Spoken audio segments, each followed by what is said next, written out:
नमस्कार, माउन्टेन संवादमा स्वागत छ। म सचिता। आज हामी विशेष दिनमा छौं किनभने आज असार 15 हो र असार 15 भन्ने बित्तिकै धान दिवस, दही चिउरा खाने दिवसको रूपमा पनि आज हामीले विशेष गरी मनाउँदैछौं। नेपालीहरूको संस्कार संस्कृति चाडपर्वको रूपमा पनि असार 15 लाई हामीले लिने गर्छौं। असार 15 मा दही चिउरा खाएर शक्ति आर्जन गर्ने, आलस्यता हटाउने र विशेष गरी ऊर्जा जोश जाँगर फैलाउनेको रूपमा पनि दही चिउरालाई हामीले लिने गर्छौं। र विशेष गरी आज किसानको दिन पनि हो। नेपाललाई कृषि प्रधान देश भनेर हामीले भन्ने गर्छौं। पटक पटक हाम्रो देशको पहिचान परिचय पनि कृषि प्रधान देश भनेर हामी हरेक सामु जाँदाखेरि यो कुरा भन्ने गर्छौं। तर पनि कृषिमा आजको दिनसम्म हेर्ने भने हामी अझै पनि आत्मनिर्भर भने हुन सकेको छैन। न धानमा आत्मनिर्भर हुन सकेका छौं, न गहुँ हरेक अन्नबालीमा कृषि उपज उत्पादनमा हामी अझ पनि पछाडि नै छौं। कृषि प्रधान देश भनिरहँदाखेरि कृषिका लागि कृषि मन्त्रालय विभागहरू थुप्रै कुराहरू, कृषि औजार, कृषि आधुनिकीकरण कार्यक्रमहरू आए, कृषि नीति नियम पनि बने, तर पनि कृषि सम्बन्धी प्रगति उन्नति भने आजको दिनसम्म देख्न सकेका छैनौं। आजको दिनसम्म हेर्ने भने आज हामीले विशेष गरी हरेक वर्ष दही चिउरा खाइरहँदा, धान दिवस मनाइरहँदाखेरि किसानले धान किन्नु पर्ने उस्तै बाध्यता छ। बाहिरबाट ल्याउनु परेको छ, हामीले बेच्न सक्ने स्थिति छैन, हामीलाई पनि नपुगेको अवस्था छ। किन यस्तो समस्या भइरहन्छ? धुमधामको साथ कृषि प्रधान देश भनेर एकातिर हामी यो दिवसलाई हर्ष उल्लासको साथ मनाउँछौं, अर्कोतर्फ भने किन्नुपर्ने बाध्यता कहिलेसम्म? कृषि, किसान लगायतका समसामयिक विषयमा आज हामी संवाद गर्नेछौं। र संवादको लागि मैले बोलाएको छु पूर्व कृषि मन्त्री, नेकपा एमालेका प्रभावशाली नेत्री पनि हुनुहुन्छ, नेता पनि हुनुहुन्छ, उहाँ ज्वाला कुमारी शाहलाई आज हामीले आजको संवादमा बोलाएका छौं। यहाँलाई स्वागत छ। धन्यवाद छ तपाईलाई। आराम हुनुहुन्छ? तपाईँ सिराहादेखि भर्खरै आज आइपुग्नु भयो? बारा जिल्लाबाट आइपुग्नु भयो। कसरी यात्रा? त्यहाँबाट म सुरु गर्छु। मैले हिजो फोन गरेको थिएँ तपाईलाई, म आउँछु भन्नुभयो।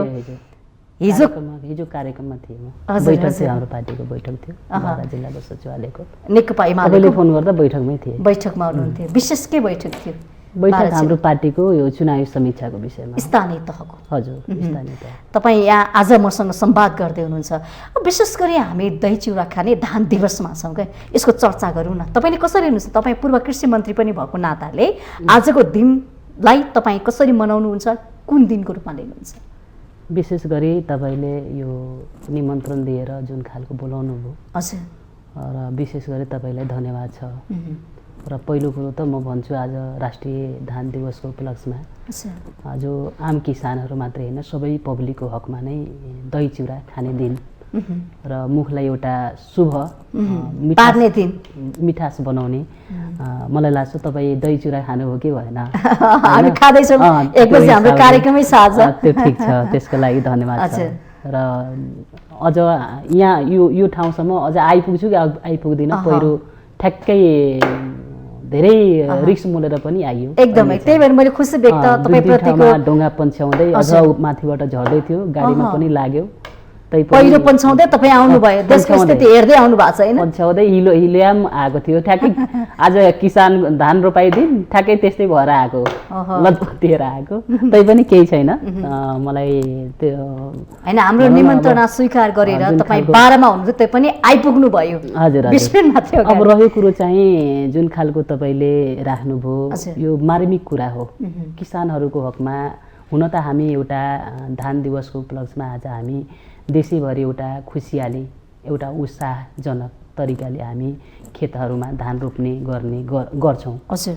विगतदेखि नै हामी त्यो खालको एउटा परम्परागत नै मनाउँदै आएको हो र खुसियाली पनि साटासाट रोपाइको क्रममा साटासाट पनि गर्छौँ।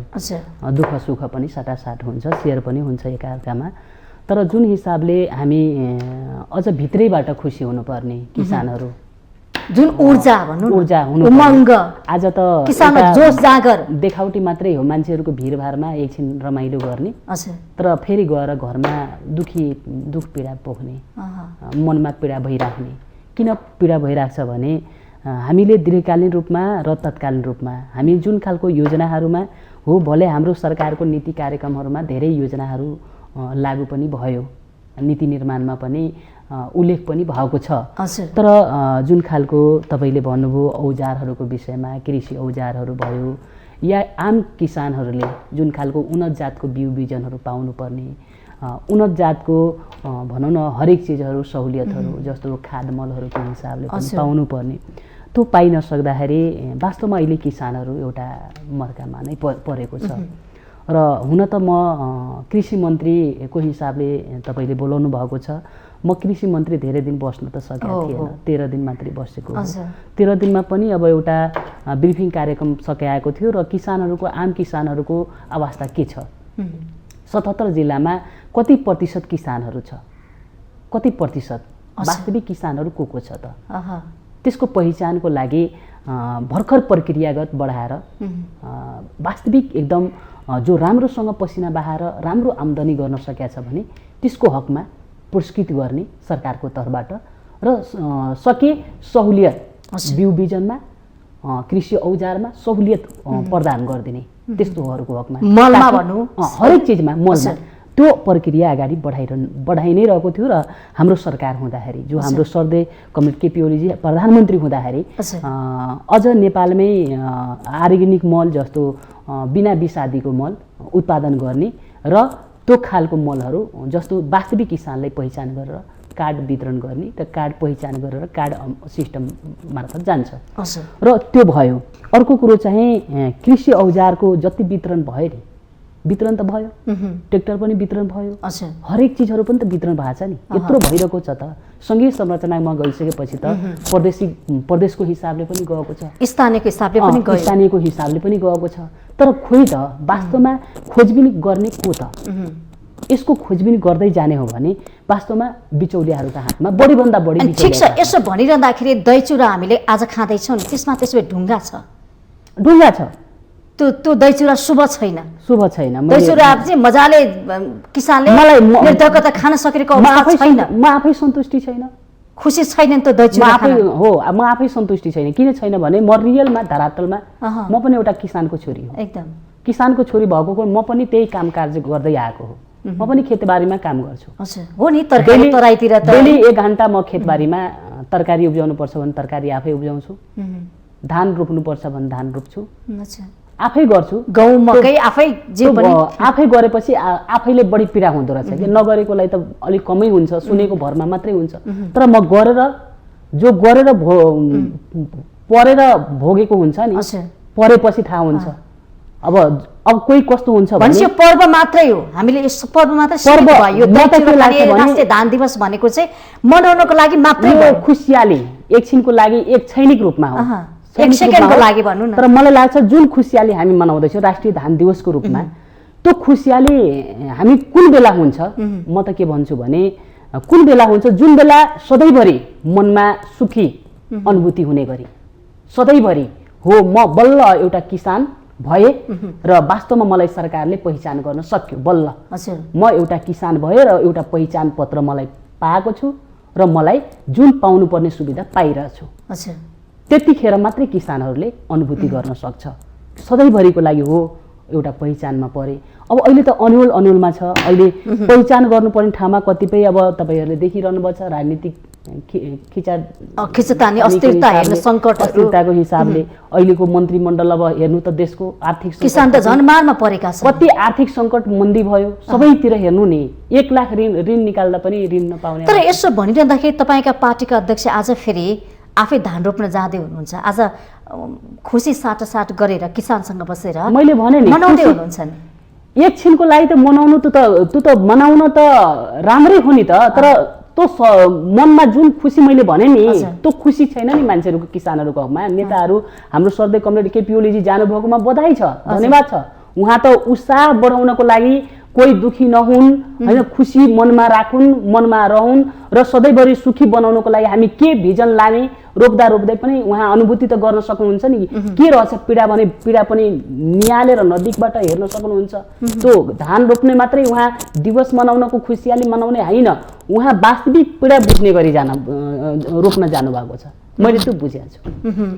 भनेपछि आजको दिनमा जसरी हामीले एक आपसमा शुभकामना साटासाट गरी हर्ष उल्लासको साथ दही चिउरा खाएर अरूलाई खुवाएर सद्भाव बाँडेर मनाउँछौँ नि, त्यो गरिरहँदाखेरि वास्तविकता भन्ने हो भने त्यो धरातलमा अझ पनि हामी पुगिसकेका छौँ। किसानको दुःख जस्ताको त्यस्तै छ।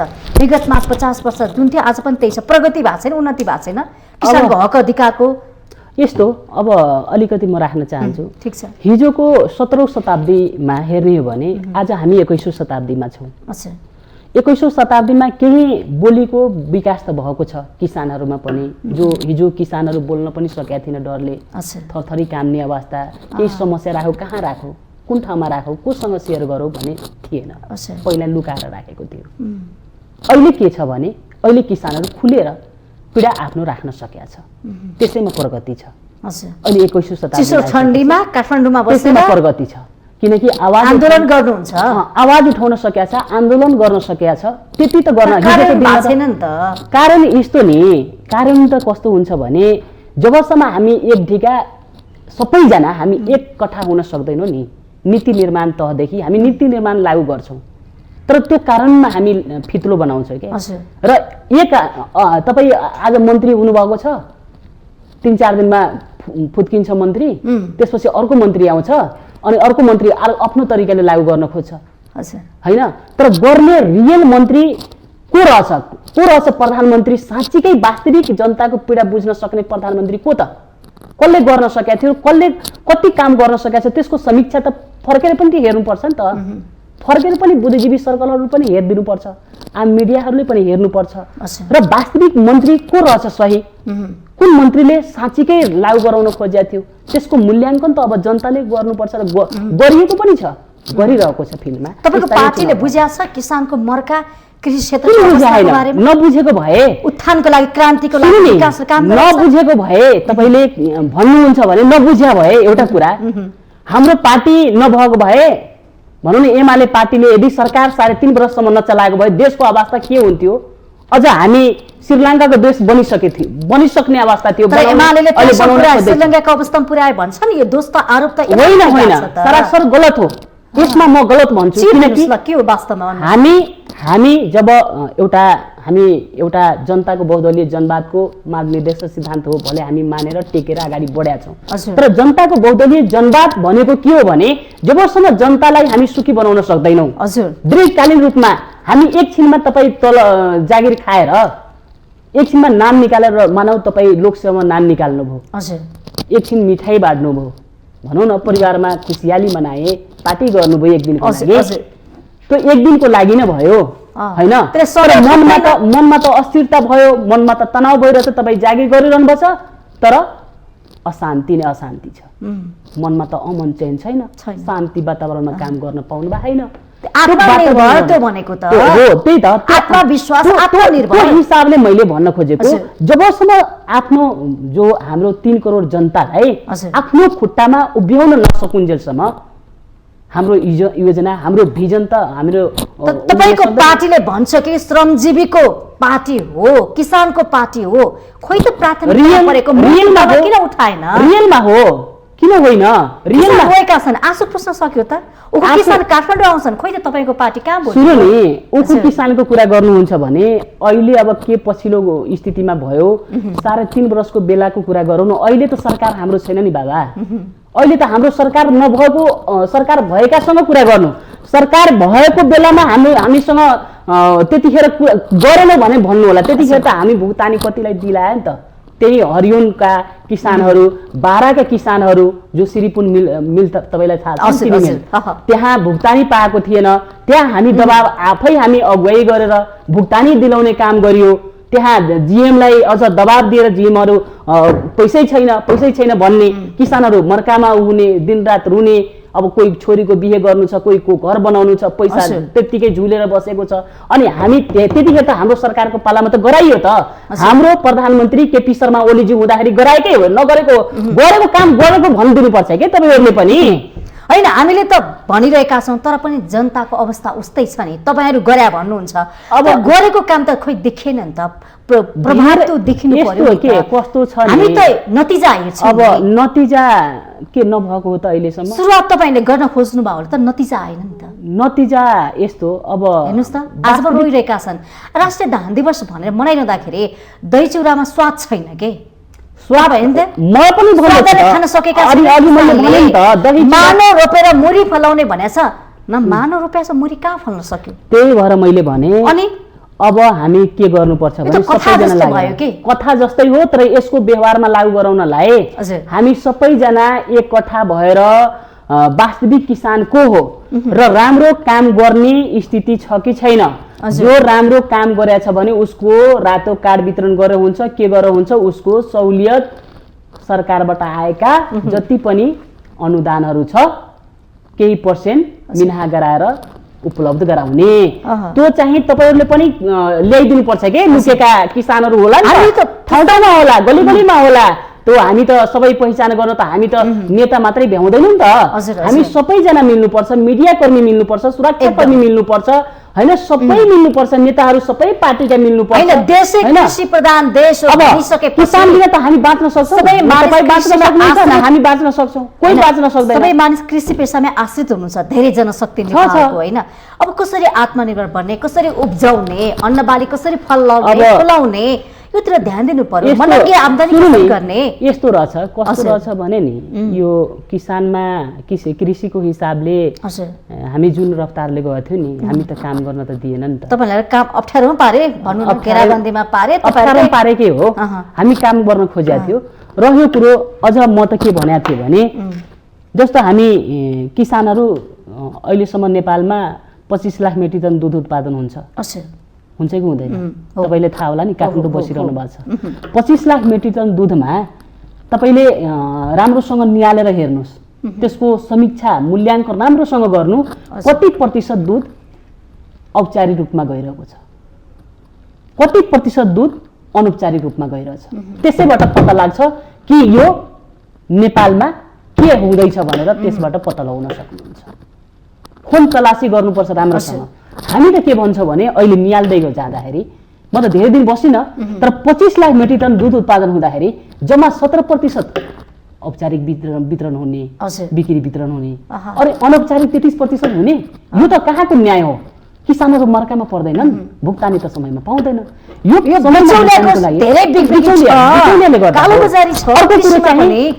विदेशीका किन छ हाम्रा भाइ बहिनीहरू, विदेशीका छन्, खेत बाँझो राख्ने कारण छ। म यो भन्छु तपाईको 1 बिघा खेत छ, 1 बिघा खेतमा तपाईले कति गर्नुभयो भने तपाईले कति मुरी 100 मुरी फलाउने चाहना होला, तर तपाईको खर्च कति भइरहेछ भने 1 बिघामा 40,000, 1 बिघामा 40,000, तर भित्राउने बेलामा कति भइरहेछ थाहा छ? 15,000। 10-15 भयो त उठ्न सक्दैन। अनि मान्छे त डुब्दैन किसानहरू, अनि बाध्य भएर ऋण काटेर छोराछोरीलाई जाऊ यहाँ नेपालमा काम छैन भनेर कोही बाध्य भएर पठाए। यो मर्का छ किसानको। एक त हाम्रो गल्ती भयो, सुन्नु पर्छ, माटोमा खेल्नु पर्छ किसान हैन। त हाम्रो सुन्नु नि बतास यो अहिले बर्खा मास पानीले भिज्नु पर्छ। केमा गल्ती भयो नि म अलिकति तपाईले सुझाउ ध्यान गराउन चाहन्छु, ध्यान आकर्षण। एउटा के गल्ती गरियो भने हामी श्रम स्वीकृति दिन हुँदैन थियो। श्रम स्वीकृति दिनु नै हामी बहुत खराब गरेका छौँ, जोसुकै सरकारमा गरोस्। तर मैले सुने अनुसार 2052 सालमा शेरबहादुरजीको पालामा निर्वाचन क्षेत्र 4वटा थियो। 4वटै निर्वाचन क्षेत्रको हिसाबले 200 को हिसाबले युवाहरूलाई गरिबको छोराछोरीहरू भोकै मर्नुभन्दा विदेश पठाइदिउ, भारी बोकेर बस्छ, गरी खाना दिउँ भनेर गरी खाना दिउँ भनेर विदेश पठाउने स्वीकृति गर्न हुँदैन थियो। नेपालमै आय स्रोतको खोजी गर्नु पर्थ्यो र मलिलो माटो छ, कलिलो माटो, कालो माटो छ, माटोलाई त्यसलाई राम्रो बनाउनलाई बरु अरू आधुनिकीकरण मिसिनहरूको प्रयोग गर्नु पर्थ्यो, मलहरूको प्रयोग खोजी गर्नु पर्थ्यो, प्राकृतिक मललाई वृद्धि गर्नु पर्थ्यो, हिसाबले कारखाना खोल्नु पर्थ्यो। अब के भयो भने मान्छेले धेरैभन्दा धेरै युवाहरू बाहिर गयो।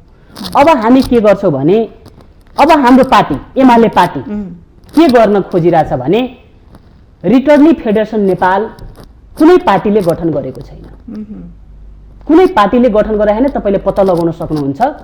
हाम्रो सर्वे कमरेड केपी ओलीजीले उहाँले यदि चिन्ता नभएको भए जो विदेशीका हाम्रा भाइ बहिनीहरू विचलनमा परेको छ त्यो विचलनमा परेका भाइहरूको रेकर्ड राखौं। रेकर्ड राखेर को भाइ बहिनी कुन अवस्थामा छ, मलेसियामा, कतारमा, दुबईमा, खाडी मुलुक लगायत सबै कहाँ छ त्यसको खोज तलासी गरौँ। हामी खोज तलासीको प्रक्रियामा अगाडि बढिसकेका छौँ। हाम्रो गठन पनि भइसकेका छ। अहिले तपाई त्यो काम गरिरहनु भएको छ। रिटर्निङ फेडरेसन नेपालको युवालाई फर्काउने त्यसो भए नेपाल फर्काउने र स्वदेशमै हाम्रै नेपालमा गरी खाने वातावरण छ त यहाँ हैन। गर्छौँ हामीसँग भिजन रोजगारी रोजगारी एकदम ठाउँ दिन सक्छ। एकदम 100% तपाईलाई म भन्न चाहन्छु अहिलेको हाम्रो सरकार हातमा यस्तो सर्टिफिकेट बोकेर मास्टर डिग्री गरेका युवाहरू यो काठमाडौँको गल्ली गल्लीमा कुदिरहेका छन्। कहाँ छ अब त्यो अवस्था आउँदैन। मैले भने नि हजुर त्यो अवस्था आउँदैन, किनकि हामी त्यस्तो खालको इन्जिनियर पढेकाहरूको हकमा इन्जिनियरतिर हामी सेटिङ गर्ने, हामी जस्तो टिचिङ कोर्स गरेका जो टिचिङतिर मन पराएका हुन्छन् तिनीहरूको टिचिङतिर पनि समावेश गर्ने, कोही होटलतिर, कोही अब भनौँ न डाक्टर होला, पाइलट होला, के गर्न यो सबै थोकमा हामी सेट गर्न सक्छौँ राम्रोसँग।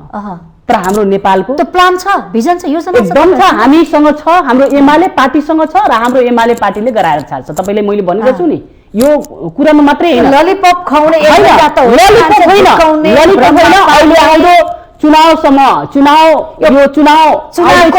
चुनावको होइन। मैले यो पनि भने चुनावमा कोही लालिपप दिन्छ तर हामी चुनावको लागि हैन, हाम्रो दीर्घकालीन योजनाको साथ हामी अगाडि बढिरहेछौँ र हामीले रिटर्निङ फेडरेसन नेपाल के चुनावको लागि गठन गरे हो त होइन नि। हामी दीर्घकालीन रूपमा सबैलाई 40 वर्षका युवा नेपालमा टच बाले खोज्दा पनि त्यसमा गाउँ घरमा झन् गाह्रो छ। बच्चा र आमा र बुढाभाइ कोही छैन, भेटिरहेको छैन। तर हामी फर्काउने र 5,000 बिघामा 40,000 आमदनी हुने गरे धान होस्, मकै होस्, उखु होस्, गहुँ होस्, मसुरीको दाल होस् या कोदो होस्, फापर होस् पनि हिजो हामीले लगाए या माछा खेतीको हिसाबले। माछा खेतीमा त हामी सरकारको तर्फबाट पर कट्ठा त 10,000 को कट्ठा त दिइरहेछ। एकदम राम्रो छ, माछामा त हामीले राम्रो प्रगति पनि गरेका छौँ। सुपर जोनको हिसाबले ठाउँमा हाम्रो पश्चिममा पूर्वमा भइरहेको छ। त्यसले गर्दा हामी कागती खेती, हाम्रो नेपालमा कागतीको कमी छ। सिजन अनुसार खेती भन्नु न, नेपालमा त्यति कागती पनि उत्पादन भइरहेको छैन नि त। हामी उब्जाउन खोज्यो भने मेवा खेती, कागतीको अहिले धेरै खोजी छ नि। अहिले हामी जति पनि खाइरहेछौँ काठमाडौँमा मेवा किनेर, हिजो तराईमा हामीले खेर फाल्थ्यौँ मेवा त खाँदैन फाल्थ्यो जस्तो, हिजो किनेर खानु पर्यो हैन। हिजो र आजमा धेरै आकाश पाताल फरक भयो नि त। हिजो हामी घर घरमा उत्पत्ति हुन्थ्यो, हिजो हामी बासमती धान उब्जाउँदाखेरि बास्ना मगमग आउँथ्यो, 50 वर्षसम्म पुग्थ्यो के एउटा गर्न। आकर्षण किन छैन? मैले यो आकर्षण यस्तो भयो विषादी किसान वृद्ध हिजो खेतीपाती गर्ने ती आमा बुवामा पनि छैन के यो जोश जाँगर ऊर्जा। विषादी मलले मार्यो, म भन्छु विषादी मलले नै मार्यो, विषादी मलले खायो। र विशेष गरी यो विषादी मल प्रयोग नभएको भए रियलमा भन्ने हो भने विषादी मल प्रयोग नभएको भए मान्छे हट्टाकट्टा पनि पहिलाको मान्छेहरू तपाईँ हेर्न सक्नुहुन्छ। पहाडको कुना कप्चामा हेर्नुहुन्छ भने बुढा 102, 110 तै पनि भारी स्थानीय तहको निर्वाचनमा 113 वर्षका आमाले मतदान गर्नुभयो। अनि त्यति आँटिलो भनेपछि पहिलाको कस्तो थियो भने गोबर शुद्ध भनौँ न बिना विषादी मकैको ढोरबाट परालबाट त्यो मल बनाइन्थ्यो मेरा आमा बुवाले जंगलको घाँस परालबाट खाएर राम्रो शुद्ध दुध पनि कति मिठास हुन्थ्यो, सबै थोक सेउला पात पतिङ्गरबाट। त्यो हिसाबले सबै मर्दै गएको छ अहिले। अनि त्यो फेरि पल्ट फर्काउनलाई हामी असाध्यै कसरत गर्नुपर्छ। तर मैले के अनुमान म एउटा मन्त्री भएको हिसाबले 2-3 ठाउँमा मैले अनुगमन गरेँ। सप्तरी जिल्ला पनि अनुगमन गरेँ, सिराहा जिल्लामा पनि गरेँ र पर्साको केही ठाउँमा गरेँ, बाराको पनि केही ठाउँमा गरेँ। त्यो गरिसकेपछि हामीसँग के छ भने हामी आँट गर्न सक्यो भने 5,000 मा पर बिघामा 40,000 आमदनी हुने गरी हामी त्यो गर्यो भने सबै युवाहरू फर्किन्छ। आँट पनि कस्तो आँट गर्ने, कस्तो काम गर्ने कृषिमा हामी आत्मनिर्भर बन्न सक्छौँ। आँट भनेको व्यवसाय कृषि हुनु पर्यो, खोइ त हैन कोही गरी खाने, कोही बसी खाने, कोही बसी बसी ऐसराम गरेर चामल पुर्याइदियो हजुर धान कुटेर गरिदियो भनेर त्यो त भएन नि पसिना बहाएपछि त हैन जो वास्तवमा राम्रैसँग पसिना बहाएको मान्छे त त्यो गरी खाने किसानको हकमा हामी त राम्रोसँग माया ममता श्रमको मूल्य छैन पसिनाको मूल्य छैन अनि कहाँ काम गर्छन् किसान हामी गर्छौं यसको व्यवस्था हाम्रो सरकारले गर्छ हाम्रो सरकार फेरि पनि के अहिले यही सरकार रहेको सरकार विश्वास दिलाउन चाहन्छु फेरि पनि आउँछ 2/3 को सरकार बन्छ फेरि पनि बन्छ हाम्रो केपी ओलीजी फेरि पनि प्रधानमन्त्री कहिले बन्छ बन्नुहुन्छ यो मन्सिरपछि त्यो बन्नुहुन्छ र उहाँले गरेर देखाउनुहुन्छ कृषिमा क्रान्ति आउँछ म भनिरहेछु कृषिमा क्रान्ति र त्यो खालको हामी भिजन अगाडि स्थानीय सरकारमा त पछाडी दियो दोस्रो पोजिसनमा पार्दियो जनताले कहाँ पछाडी हो हामी पछाडिएकै छैन हामी एकल उनीहरू 5 दल एकातिर कमल थापाको राष्ट्रिय प्रजातन्त्र पार्टीसँग त साँठगाँठ गरे हो नि तपाईको साँठगाँठ होइन छैन कहाँ साँठगाँठ केही सहर होलामा चितवन केही सामान्य होला काठमाडौँ केही सामान्य होला तर हाम्रो गाउँठाउँको 77 जिल्लाको 1-2 जिल्ला देखेर सबै मुस्नु हुँदैन के म के भन्छु भने हामी 5 दलबाट लड्नु पर्यो खाली चुनाव लडियो त तपाईले लागेको हो चुनाव नै मात्रै लडियो त मरण जीवनको सवालबाट हामी गुज्रेर आएको हो मर्ता त क्या कर्ता भने जस्तो स्थितिबाट हामी चुनावमा हामी गुज्रेर आएको मान्छे हो हामी खाली चुनाव मात्रै लडेको होइन हामी 5 दलबाट लडेर त्यही पनि आफ्नो वर्चस्व जनमतको हिसाबले पहिलो नम्बर पार्टी बनेको हो यदि गठबन्धन अलग अलग लड्या भए हामी 500-600 संख्या हामी मेयरमा ल्याउन सक्थ्यौ आज तपाईले त्यही भन्नु भएको थियो पार्टी प्रवेश आमसभामा त्यो एउटा चर्चित अनुहारहरूको पनि प्रवेश हामीले देखेका थियौं तर त्यो सोचे अनुसार नतिजा आएन सोचे अनुसार यस्तो भयो कतिपय तामझाम देखिया थियो आमसभामा तामझामको यस्तो विभिन्न क्षेत्रका व्यक्तित्व चर्चित अनुहारलाई पनि बाहिरको दोष देखाउँदिन यो पार्टी भित्रै कम पार्टी भित्रै हामीले पार्टीको असर हो पार्टी गठबन्धनको दबदबा हो होइन गठबन्धनको दबदबा पनि भन्दिन गठबन्धनलाई त हामी त एक हिसाबले एक ढिगा भएर अगाडि बढायो केही ठाउँमा आन्तरिक अलिकति हामी नमिलाएको उम्मेदवारीमा छनौट हुन्छ नि त्यो विषयमा हामीले कतिपय ठाउँमा हामीले कस्तो भयो भने हामीले अध्ययन गर्न कमजोरी गर्यो कि हैन अध्ययन गर्न कमजोरी कस्तो व्यक्तिलाई टिकट दिने पहिलो कुरो त हामी जनमतको आधारले टिकट दिने हो हैन दोस्रो कुरो दिइसकेपछि टिक्ने हो कि टिक्न सक्छ कि सक्दैन त्यो पनि त हेर्नु पर्यो नि हामी दिएर मात्रै त भएन जितेर टिकेर जनताको सेवकको रूपमा भूमिका खेल्न सक्नु पर्यो त्यस्तो व्यक्ति हामी उम्मेदवारीमा छनौट गर्नुपर्छ तर केही ठाउँमा हाम्रो पार्टीभित्र चुकेकै हो यो हामी सबैजना स्वीकार्नुपर्छ अब प्रदेश केन्द्रमा पनि यो प्रवृत्ति दोहोरिन्छ कि दोहोरिन्न हैन अब चेत खाइसकेको छ सचिनु भाषा सिकाइसकेको छ त्यसो भए स्थानीय तहको नतिजाले विभिन्न विकल्पमा पनि आए हैन सचिनु त अब सबै नेताहरू अब थाहा पाइसक्नु भएको छ सचिनु त अब आफ्नो ठाउँबाट त सबै आफ्नो जिल्लाको त जिम्मा त लिनुपर्छ नेताहरूले जिम्मा लिनुपर्छ पार्टी अब एक ढिगा बनाउनु छ भने सबै नेताहरू जिम्मेवार भयो भने न पार्टी एक ढिगा अगाडि बढ्ने हो त्यसले गर्दाखेरि आउँदो चुनावको लागि त्यस्तो नहोला भन्ने मलाई लागेको छ अब तपाईहरु फेरि वाम एकताको चर्चा पनि चलिरहेछ के भइरहेछ के पाकिरहेछ खिचडी नेकपा एमाले भित्र अब यस्तो छ वाम एकताको कुरो मैले सुने अनुसार हजुर अब कतिपय कुराहरू भनौं न अब स्थिति हेरेर कतिपयलाई डर पनि लागेको छ नि त फेरि पनि हामी मिलेन भने अब आउँदो चुनावमा पनि गुम्छौं कि भन्ने खतरा पनि देखिरहेछ अस्तित्व लोप हुने हो कि हैन पनि देखिरहेछ अब कसरी जित्ने हासिल जित त सुनिश्चित गर्नु पर्यो कि त कांग्रेससँगै गठबन्धन गरेर जानु पर्यो कि एमालेसँग टाँसेर जानु पर्यो तपाईहरु माओवादीसँग मिल्ने अथवा माधवसँग मिल्ने यो पनि भन्दिनुस् न त हामी त के भन्छौं भने एकल फेरि पनि चुनाव लडेर देखाउँछौं सिंगल त्यो 8 छ फेरि पनि हामी गर्दैनौ कोहीसँग त 8 प्रविश्वमा ठेस पुग्या छैन त्यसो भए स्थानीय तहको नतिजाले छैन ठेस गुम्या छैन त्यसो हैन ठेस के खान्छ हार्दा पनि यति होइन जसरी तरिकाले बोलिरहेको हुन्छ हैन एक्लै लड्ने हिम्मत छ अझ के म के भन्छु भने यो गठबन्धन गरेर हिजोको दिनमा त के भयो त हजुर हैन फेरि गठबन्धन गर्ने अनि फेरि टाउको पार्टी नै कमजोर बनाउने हिसाबले लागेपछि त जनताको अवस्था के हुन्छ तर पार्टीभित्र विवाद छ अझै पनि हेर्नुस् त छैन, पार्टीभित्र विवाद छैन। विरोध गर्न नपाइने हाम्रो गरिहाल्यो भने पार्टीभित्र छैन। अनुशासनको कारबाही अरू गर्ने पार्टीमा होला, हाम्रो पार्टीभित्र छैन। केही छैन छैन मनमुटाव छैन तिक्तता वाद विवाद छैन छैन मिलेको छ त्यसो भए अलिअलि समाधान त चलिरहन्छ सबै पार्टीमा, त्यो त फेरि समाधान भयो। कारबाहीसम्म कुरा छ छत्ताछुलाबाट पुग्यो हेर्नुस् त। अब कारबाहीको कुरो यस्तो नि, चुनावी प्रक्रियामा कतिपय कुराहरू समीक्षाको कुरो हुन्छ।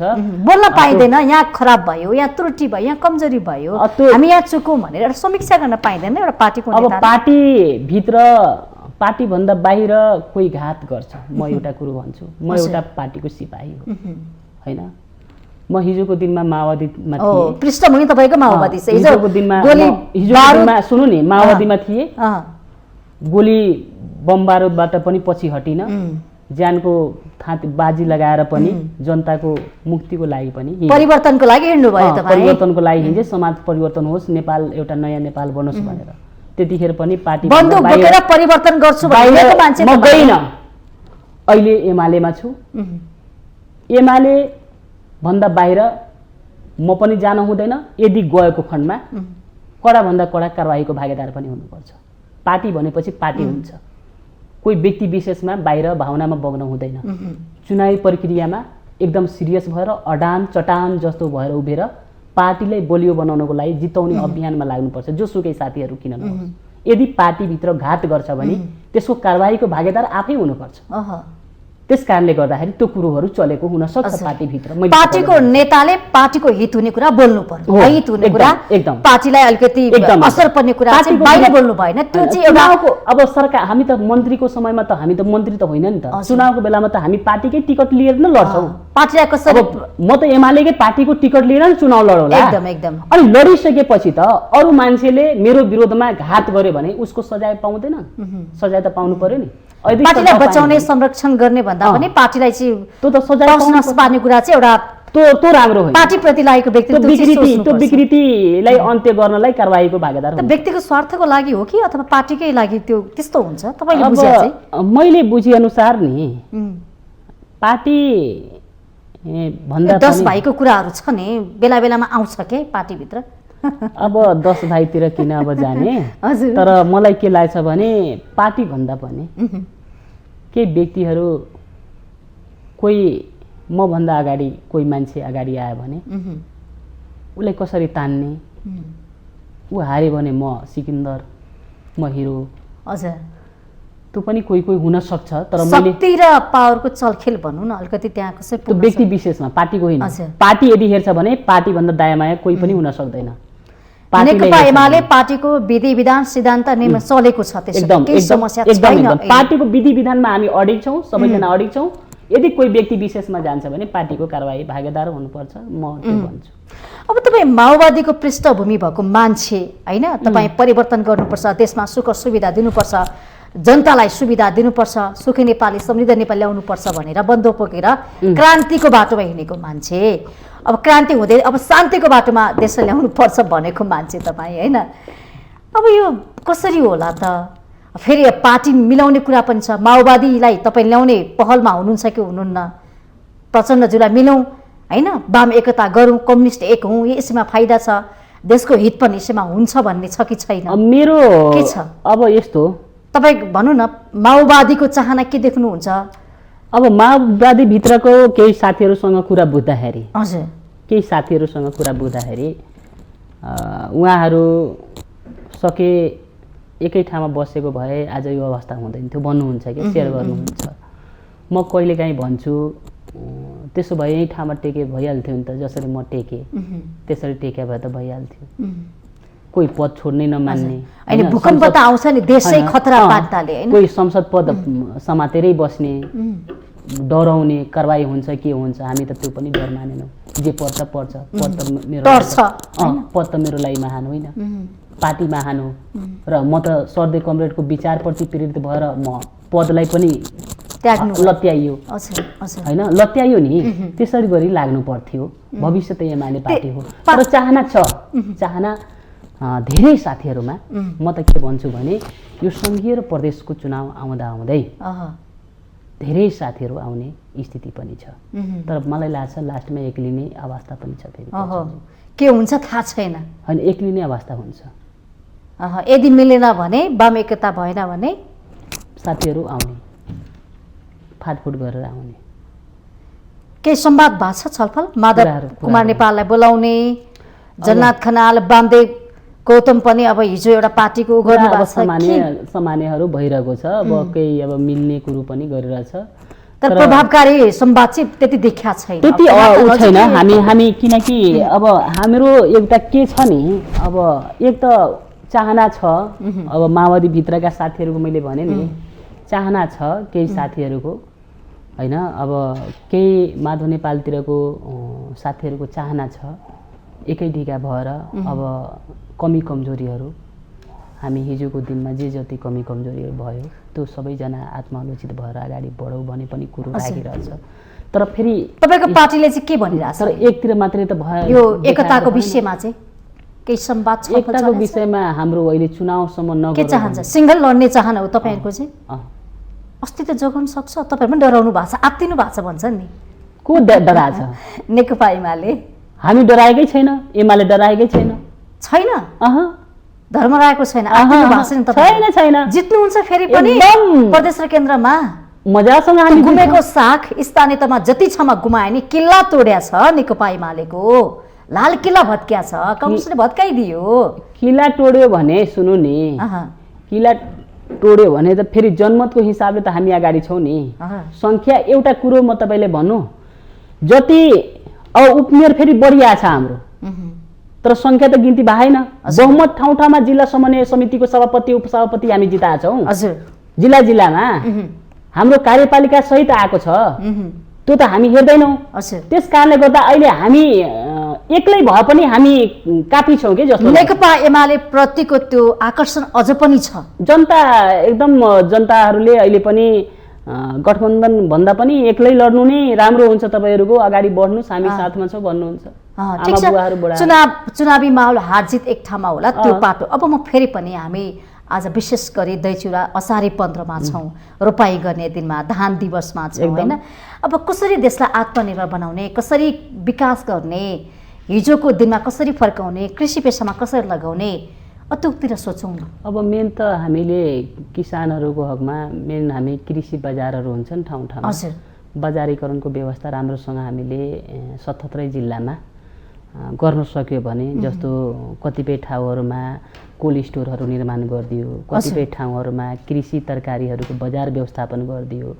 यदि हामीले राम्रोसँग बजारलाई व्यवस्थित गरेर किसानहरूको आम्दानीलाई राम्रोसँग सुरक्षित गरेर वितरण बिक्री गराइदियो भने त्यसबाट धेरै राहत पाउँछ किसानहरूले र एउटा फेरि उजागर बढ्दै जान्छ, वृद्धि बढ्दै जान्छ। अहिले मलको हाहाकार छ, हेर्नुस् के सोचे तपाईको पार्टीले? मलको हाहाकारको विषयमा हाम्रो कतिपय ठाउँहरूमा अहिले हामी तत्काल के गरेका छौँ भने स्थानीय सरकार त बनेको छ, अहिले स्थानीय चुनावपछि सरकारहरू त बनेको छ र हामी कार्यपालिकादेखि अब नगरपालिका उपमहानगरपालिकादेखि हाम्रो छलफलहरू पनि अहिले त हामी सरकारमा छैनौँ। तर हामीले के गरेका छौँ भने तत्काल अहिले मलको साह्रै अभाव हुन्छ भने बरु कुनै न कुनै ठाउँबाट हामीले कसरी हुन्छ बाहिरबाट मगाएर हुन्छ के गरेर हुन्छ, बरु स्थानीय सरकार आफ्नो ठाउँमा जिम्मा लिएर तत्काल किसानहरूको समस्या अहिले यसपालिको लागि हल गर्ने।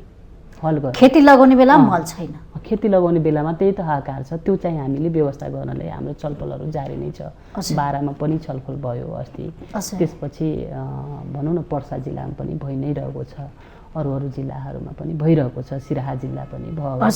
अब यो जिल्लाहरूको हिसाबले 8 जिल्लामध्ये मलाई लाग्छ बढी चिन्तित मधेस प्रदेश नै हो यो विषयमा। र किसानहरूको वास्तवमा हामीले यो बेलामा यदि मल हामी वितरण गराउन सकेनौँ भने फेरि हामीलाई सधैँभरि, हामी त अब सरकारमा छैनौँ तैपनि आश त हामी प्रति गरेका छ, जनता त हामी प्रति आश गरेका छ, किनकि सरकार त देखिसक्यो, सरकारले असफल भएको त थाहा भइसकेको छ हैन।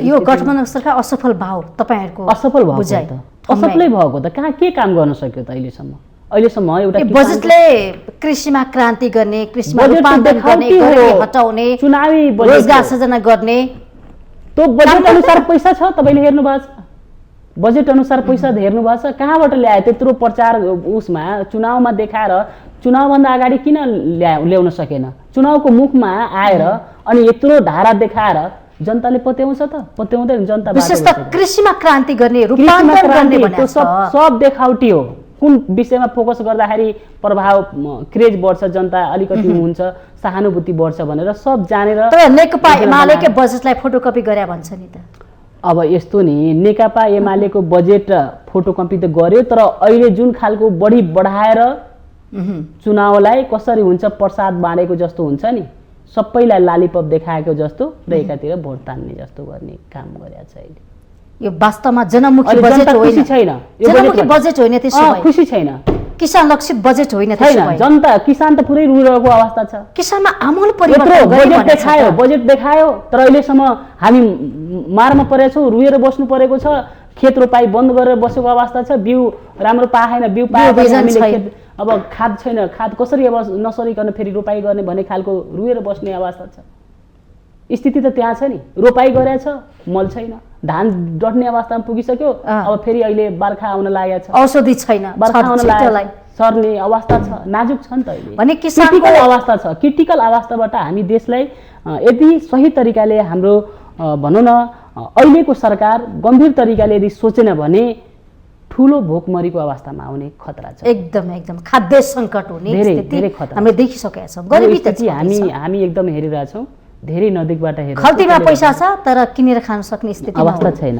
छिमेकी देश नाकाबन्दी गर्यो भने त जना भोकै मर्नु एकदम सही कुरा अब यो स्थितिमा त कसले पुर्यायो दोष कसलाई दिने दोष अहिलेको सरकारले दिने यो सरकार त भर्खरै आयो त हुने कहाँ भर्खर आयो भयो 3 वर्ष तपाईले चलाउनु भयो त 3 वर्ष त हामी त काम गरेर देखाएको त फेरि काम गरेर देखाएको होइन र अनि खोइ त काम गरेर देखायो आत्मनिर्भर बन्या खोइ त अनि काम त्यतिखेर हाहाकार थियो त किसानहरूको स्टकमा खाद मल राखेकै थियो काम भइ नै रहेको थियो धान रोपाई भइ नै रहेको थियो शान्तिपूर्ण ढङ्गले किसानहरू धान रोपेकै हो बङ्गलादेशबाट मल आउने कुरा पनि भयो नभएको त होइन बङ्गलादेशबाट मल आउने कुरो भयो हैन अब हुने बेलामा आउने बेलामा त फेरि सरकार त उ भयो फेरि त्यहाँनिर हेर्नुस् त कस्तो हालत बनाइदियो सबै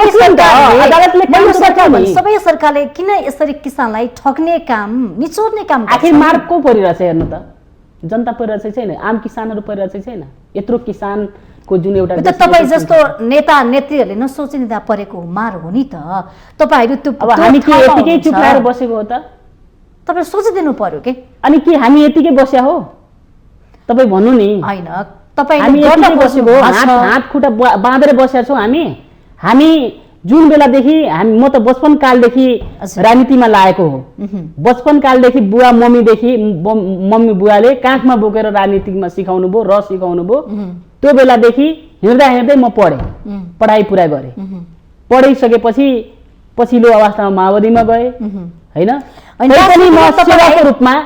सेवाको रूपमा एक त म किसानको छोरी बुवा मम्मी नै किसानबाट सुरु गर्नुभयो राजनीति किसान आन्दोलनदेखि जो बारा जिल्लामा मुखलाल महतो 11 सालमा शहादत भएको किसान आन्दोलनको हिसाबले हैन त्यतिखेरको बुवाको ठुलो योगदान छ मेरो बुवाको योगदान अरूहरू बुवाको साथीहरूको पनि योगदान छ त्यो हिसाबबाट मलाई के लाग्छ भने हामी यतिकै चुप लागेको होइन के हामी त चाहन्छौँ कि जनता किसानहरू मर्कामा नपरुन् समयमा बिउ समयमा मल कम्तीमा स्टकमा राख्दिन पाए किसानहरू कम्तीमा 1 वर्षसम्म गर्छ चलाउन सकुन् त्यति हामी चाहेर छौँ नि वर्षको हिसाबले स्टकमा राख्नु पाए भने त प्रत्येक वर्ष हामीले किनकि प्रत्येक वर्ष हामी फेरि राख्यो भने त त्यो कुहिँदैनन् हैन ड्यामेज हुँदैनन् डर हुँदैन नि त गल्ने पगल्ने डर हुन्छ नि त हामी त वर्षमा हामीले मल पनि आफै बनाउन सक्छौँ नि त हामी त्यसको खोजी त हाम्रो त यहाँ त गर्न कारखाना खोल्नु पर्यो कहाँ गर्न दियो मल कारखानाको लागि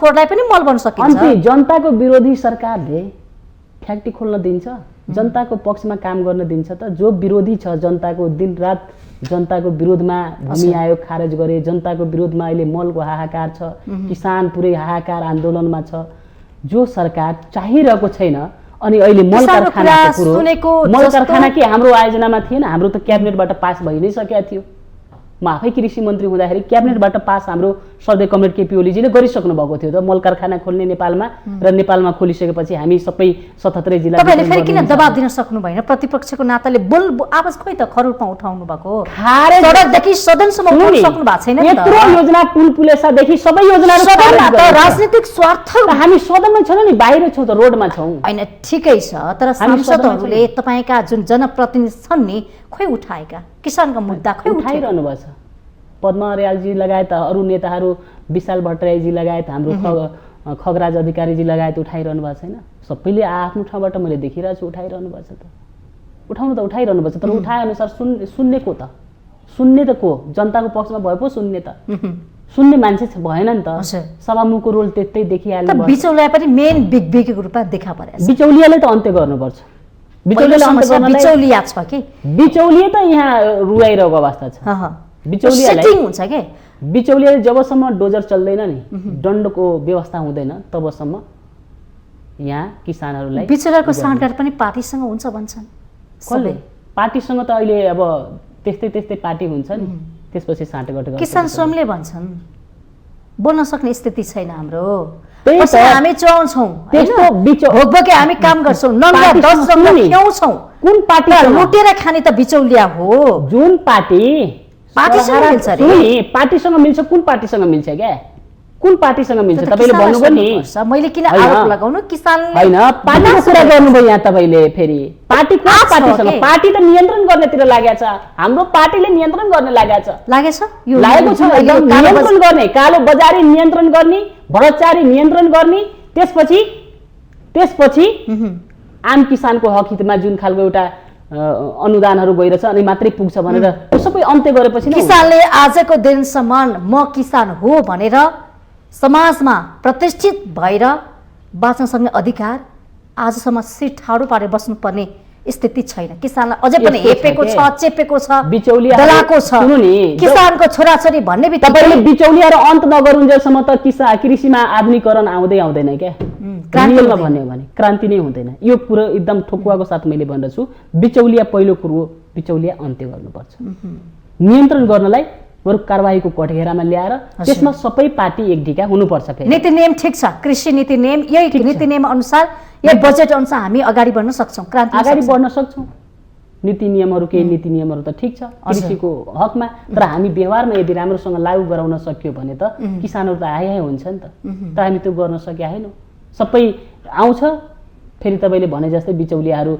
ठ्याक्कै बीचमा आउँदो रहेछ अनि कहाँबाट किसानलाई पत्तो हुँदैन अनि बीचबाट खुस्काएर लाँदो रहेछ प्रमुख समस्या चाहिँ बिचौलिया देख्यो अब मध्य प्रदेशमा भैँसी वितरणको नाममा पनि कति बिचौलियाहरू धेरै हैन तपाईले हेर्नुभयो नि ट्र्याक्टर वितरण गर्ने क्रममा अनि त्यसपछि त्यो पम्पसेट हुन्छ नि औषधि सर्ने त्यो पम्पसेटको नाममा बिचौलियाको हातमा गयो धेरै चलखेल भएको छ त्यस्तो गलत गर्नेलाई त हामी त कारबाहीको कठघेरामा हामी त सबैजना मिलेर त ल्याउँछौं अब समाधानको पाटो निकासा विकासको पाटो अब समस्या धेरै छन् हैन समस्या धेरै छ तर अब हामी समाधानतिर एउटै हामी के भन्नुपर्छ भने सबैको मन पहिला सफा हुनु पर्यो मन के किसानहरू वास्तवमा किसानहरूलाई कहिले हामी सधैँभरिको लागि सुखी बनाउने र सधैँभरिको लागि आज जुन खालको राष्ट्रिय धान दिवसको उपलक्ष्यमा हामी धान रोपाई गर्दैछौँ हाम्रो सर्वे कमरेड केपी ओलीजी धान रोप्न